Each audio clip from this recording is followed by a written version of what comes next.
दोस्तों, कल की दो खबरें सुनने के बाद मेरा मन हुआ कि इस बारे में जो मेरे दिमाग में बातें आई हैं वो मेरे दोस्तों से शेयर करूं और मेरे दोस्तों के दोस्तों तक भी वो बातें पहुंचें। पहले एक खबर दोपहर को आनी शुरू हुई कि प्रधानमंत्री जी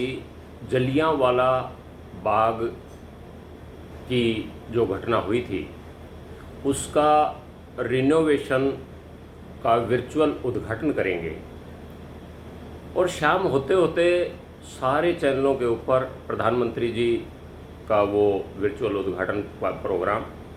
और उसके साथ ही एक दूसरी खबर जो सोशल मीडिया पर ज़्यादा आई और उसके बाद इक्का दुक्का चैनलों ने भी दिखाई कि ठीक उसी वक्त जब प्रधानमंत्री जी जलियांवाला बाग की घटना के बारे में जो उस वक़्त के जनरल डायर ने आदेश दिए थे उन आदेशों की आलोचना कर रहे थे, उसी वक़्त प्रधानमंत्री जी की पार्टी के हरियाणा के मुख्यमंत्री जी के अपने गृह जिले और अपने विधानसभा क्षेत्र जहां का एसडीएम इलाका मजिस्ट्रेट भी है वो, और उसने किसानों के ऊपर रास्ता रोकने के लिए, किसानों का रास्ता रोकने के लिए जो आदेश दिया, उस आदेश की भाषा किसी भी रूप में जो प्रधानमंत्री चर्चा कर रहे थे कि जलियांवाला बाग के दौरान भी आदेश दिया गया था, उससे किसी भी रूप में मेरी नज़रों में कम नहीं थी। डीएम की अगर उसकी वर्ड टू वर्ड भाषा जो बाद में टेलीविज़न चैनलों पर भी आई, आज के अखबारों में भी दिखा रखी है, उसने आदेश दिया कि ये रास्ता बंद होना चाहिए, इस रास्ते पर कोई व्यक्ति ना जाए और अगर कोई आदमी है इस रास्ते पर जाता है तो उसके सीधा सर में लाठी मारो और मेरे पास अगर कोई आदमी शिकायत लेके आए तो उसका सिर फूटा हुआ होना चाहिए। दोस्तों, 70 साल से ज़्यादा इस देश को आज़ाद हुए हो गए, पहला कोई भी एक जो ड्यूटी मजिस्ट्रेट एसडीएम और 18 बैच का आईएएस जिसको बताया गया है, इससे ज़्यादा अफसोसजनक बात क्या होगी कि रास्ता रोकने का आदेश और उसके साथ ही उसको पूरा करने के लिए सीधा सर में लठ मारने की बात। अगर आईपीसी की धाराओं पे जाऊं वकील होने के नाते, तो ये सीधा अटेम्प्ट टू मर्डर का केस बनता है। अगर न्याय व्यवस्था और यूपीएससी की जो मैं समझता हूं कि 70 साल के देश की आज़ादी के बाद ये व्यवस्था होनी चाहिए कि सुप्रीम कोर्ट इसमें सू मोटो एक्शन ले, एफआईआर दर्ज हो, फास्ट ट्रैक कोर्ट से इसका डिसीजन हो और जब तक फास्ट ट्रैक कोर्ट का फैसला नहीं आ जाए उस वक़्त तक वो आदमी सलाखों के पीछे रहे। इसके साथ ही यूपीएससी सू मोटो एक्शन ले और जो आईएएस का दर्जा उस व्यक्ति का है वो विड्रॉ करे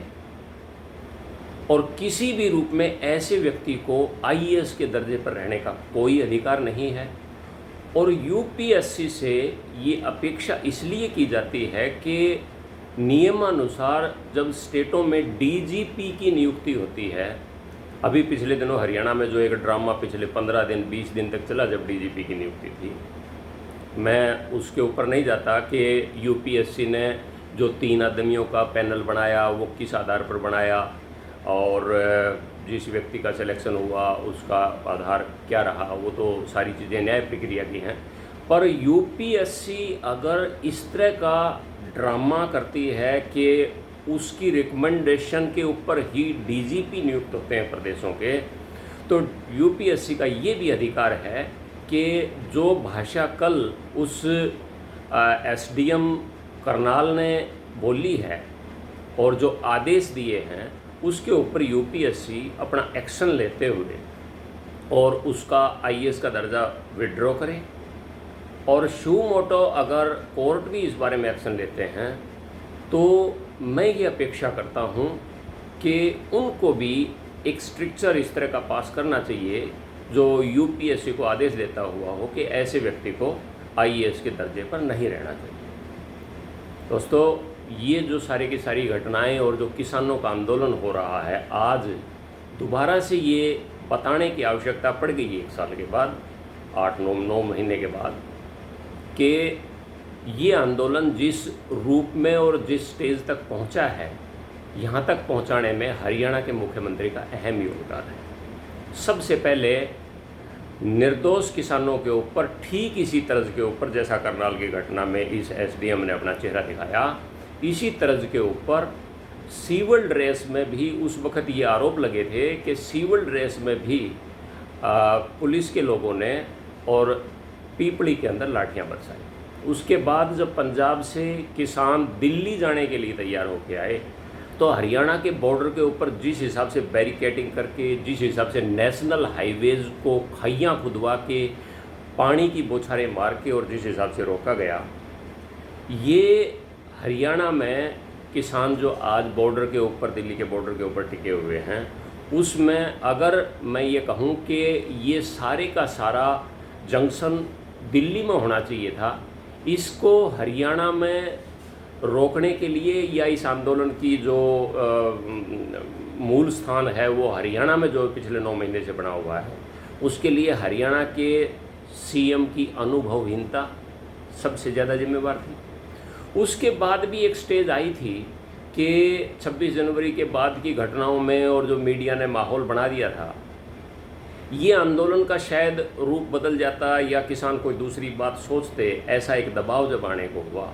तो हरियाणा के मुख्यमंत्री की तर्ज पर ही उत्तर प्रदेश के एक विधायक जो शायद लोनी विधानसभा से थे, उन्होंने जो प्रयोग किया, उससे ये आंदोलन दोबारा से फिर मजबूती पकड़ गया। और अब पिछले कुछ दिनों से कुछ साथियों के साथ जब बात होती थी, तो ऐसा लगता था कि भाई अब एक तरफ से गलती होगी, या तो कोई ना कोई गलती सरकार कर देगी जिससे ये आंदोलन बहुत ज़्यादा मजबूत हो जाएगा,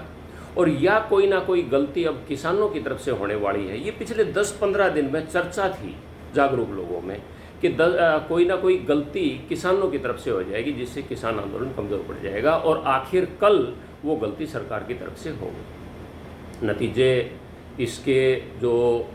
राजनीतिक होंगे वो मैं बता सकता हूँ कि 2022 के फरवरी के बाद मार्च महीने से शायद हरियाणा में ऐसा माहौल बन जाए कि हरियाणा के चुने हुए जनप्रतिनिधि जनता के बीच में खड़े होकर अपने रिजिग्नेशन दें।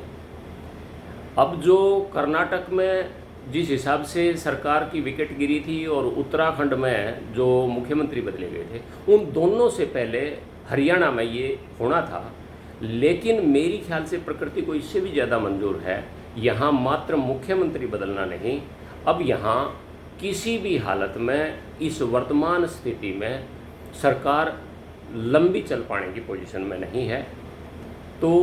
ये एक बात मैं आप तमाम जागरूक साथी, जागरूक नागरिक, मेरे जितने भी दोस्त हैं और मेरे दोस्तों के दोस्त हैं,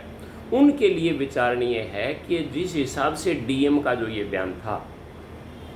और उसके बाद शाम तक ये अपेक्षा की जा सकती थी कि प्रधानमंत्री हरियाणा के मुख्यमंत्री को लताड़ लगाएंगे कि आज ही जब मैं जलियांवाला बाग के रिनोवेशन के दौरान और उद्घाटन के दौरान, रिनोवेशन के उद्घाटन के दौरान जब मैं उन आदेशों की आलोचना कर रहा हूं, तो क्या आपके अपने गृह क्षेत्र के एसडीएम को ये बयान देना ज़रूरी था?